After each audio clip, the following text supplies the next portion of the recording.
اللهم لك الحمد كما ينبغي لجلال وجهك وعظيم سلطانك. اللهم لك الحمد حتى ترضى، ولك الحمد إذا رضيت، ولك الحمد بعد الرضا. اللهم لك الحمد بالإسلام، ولك الحمد بالقرآن، ولك الحمد يا ربي أن شرعت لنا خير شرائع دينك، لا إله إلا الله، وأن أرسلت إلينا خير رسولك محمدا صلى الله عليه وعلى آله وسلم تسليما كثيرا. صلي وسلم عليه، جزاك الله خيرا. دي اللهم صلي وسلم على محمد، اللهم صلي وسلم على آل محمد. Quand on fait la prière, même pendant le tashahhud, on fait salat wa salam ala al-habib wa ala ali Muhammad sallallahu alayhi wa sallam. S'il vous plaît, jazakumullahu khairan, qu'Allah vous récompense le bonheur ultime sur terre, sous terre, et le jour où vous rencontrez Allah subhanahu wa ta'ala. Faites salat wa salam ala al-habib Muhammad sallallahu alayhi wa sallam. رب اشرح لي صدري ويسر لي أمري واحلل عقدة من لساني يفقه قولي. السلام عليكم ورحمة الله وبركاته. Que la paix d'Allah subhanahu wa ta'ala, sa miséricorde et ses bénédictions soient sur vous, mes frères et sœurs, partout dans le monde. Alhamdulillah, alhamdulillah, alhamdulillah, alhamdulillah, alhamdulillah. Allah nous a encore donné une occasion de l'adorer. Dans n'importe quel domaine de notre vie, travail, maison, dans le véhicule, avec les gens, en regardant la télé, dans n'importe quel domaine, on adore Allah subhanahu wa ta'ala et on se rappelle de lui, on se rappelle qu'il nous regarde chaque instant, chaque pensée. Allah subhanahu wa ta'ala nous regarde. Ne l'oubliez pas. Bonjour mes frères et sœurs en humanité. Bonjour, bonjour, bonjour. Que Dieu vous guide. Croyez-moi que ce n'est pas pour le plaisir. Ce n'est pas pour le plaisir plutôt. C'est pas pour le plaisir, c'est une manière mauvaise de parler. Ce n'est pas pour le plaisir. Cette langue française, il faut respecter la langue, il faut respecter les langues, il faut savoir essayer de parler comme on peut. Donc, je vous ai dit bonjour, mes frères et sœurs en humanité, et je demande à Allah subhanahu wa ta'ala de vous guider, vraiment de vous guider, pour vous sauver des malheurs sur terre, sous terre, et le jour où vous aussi vous rencontrez Allah subhanahu wa ta'ala, parce que croyez-moi que vous allez vous présenter devant lui, et qu'il va vous dire un bédouin à essayer de vous inviter au message d'Allah subhanahu wa ta'ala, et vous avez fermé les yeux pour toute forme d'adoration que vous avez dans le cœur, ta'assub, et l'adoration de pas mal de mauvaises choses, parmi lesquelles le nouveau Dieu de la terre d'aujourd'hui, malheureusement, qui s'appelle la cathode, la télévision et les médias plus globalement. Donc attention, ceux qui passeront un jour ou l'autre, dans 10 ans, dans 20 ans, dans 200 ans, voir cette intervention, rappelez-vous que quelqu'un a essayé, par amour de votre guidée, de vous rappeler des choses. Cette intervention, Inch'Allah, sera dans le début d'une série qui parlera des nouvelles idoles. Donc j'avais parlé de la vidéo La main de Fatma me protège. Donc on va continuer sur cette série de cette histoire de 1, 2, 3, viva l'Algérie. 1, 2, 3, viva l'Algérie. Dans le titre ça va être ça, mais je vais vous mettre viva 3 points d'extension. Je ne vais pas mettre l'Algérie, Inch'Allah. Mes frères et sœurs en islam, vous en humanité, observez comme ça quand vous allez embrasser l'islam, Inch'Allah, vous allez droit au but.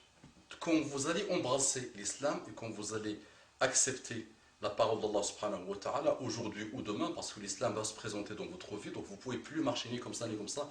L'islam sera la question des prochains millénaires, comme vous le savez. Et vous devez vraiment essayer de le comprendre, essayer de le connaître. النبي محمد صلى الله عليه وسلم وقع سكيتي الشرك يدب في أمتي كما يدب النمل على الصخرة في الليلة الظلماء. Donc, je vais essayer de traduire. الشرك في أمتي يخفى من دبيب النمل على الصفا في الليلة الظلماء. الشرك في أمتي أخفى من دبيب النمل على الصفا في الليلة الظلماء. On va traduire parce que je suis un bédouin qui va traduire mal, une traduction approximative que j'ai trouvée à ce hadith. L'association au sein de ma communauté est plus cachée que la marche de la fourmi dans la nuit obscure, dans la pierre plate.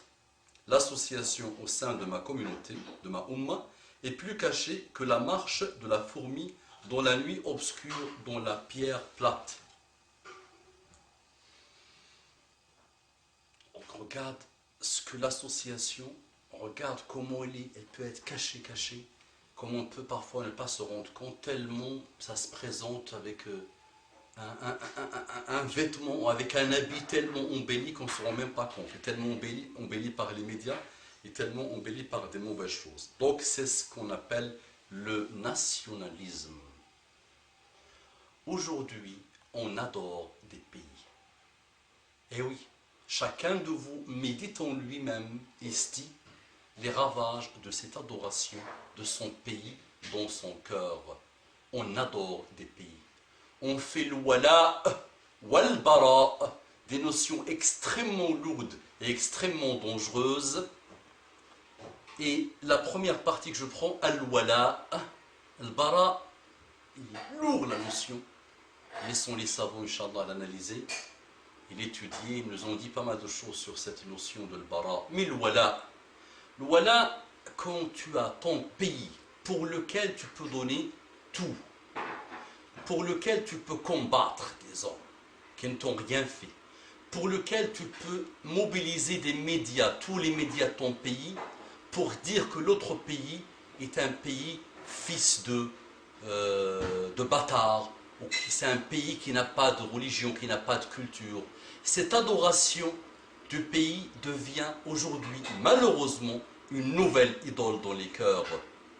Shaitan, comme je vous expliquais, a eu l'intelligence pure de jouer avec quelques cerveaux, malheureusement, quelques cerveaux égarés, pour nous convaincre, pour nous mettre, nous personnifier des nouvelles statuettes. Et aujourd'hui, on a une grosse statuette devant laquelle des gens se prosternent par méconnaissance, par ignorance. À ceux-là, maintenant, aujourd'hui, il y a quelqu'un qui essaie de les inviter, Inch'Allah, doucement, intelligemment, par l'argumentaire, et surtout, parce que Allah subhanahu wa ta'ala nous a envoyé par l'intermédiaire de son prophète.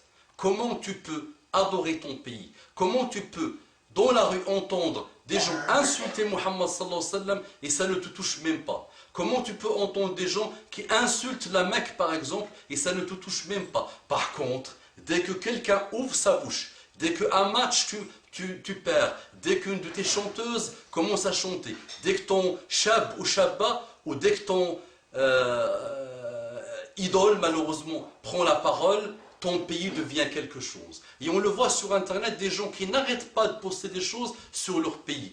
1, 2, 3, vive à l'Algérie, en disant ce type de choses sur finalement la totalité des pays. Aujourd'hui, chaque pays s'adore. Chaque humain du pays, il tête le sein de patriotisme, presque la totalité. Et ça veut dire que tu peux parfois trouver la parole d'Allah subhanahu wa ta'ala et la parole de Muhammad sallallahu alayhi wa sallam, et si par exemple tu trouves que ça dérange ou ça pose problème à ton pays, tu peux malheureusement dire non, elle ne me plaît pas cette parole. Ou parfois quand il y a un raisonnement que tu adoptes qui est malheureusement mauvais, qui est contre l'islam, qui est contre le haqq, qui est contre la justice islamique, parce que ton pays a adopté cette manière de faire, tu le suis. Ça, malheureusement, c'est faire vraiment une sorte de wala à ton pays. Tu ne vis que par ton pays. C'est bien d'avoir l'amour du pays. C'est vraiment bien. Mais attention, il ne faut pas que le pays passe dans ton cœur avant Allah subhanahu wa ta'ala, avant son prophète. Et il ne faut surtout pas que tu fasses ce wala. Le wala, ça veut dire tout pour ce pays. Tu peux combattre pour ce pays. Oui, c'est une armée vient, oui, c'est le combat. Mais aujourd'hui, on combat tout le monde parce que... Voilà. On essaie de faire vivre le dialecte de notre pays. On donne des milliards pour faire vivre le dialecte du pays, malheureusement. Imaginez tous ces malheurs. Imaginez ce que ça a fait dans la Ummah. أقول قولي هذا وأستغفر الله لي ولكم فاستغفروه إنه كان غفارا رحيما اللهم صل على محمد النبي الأمي وعلى آله وسلم كثيرا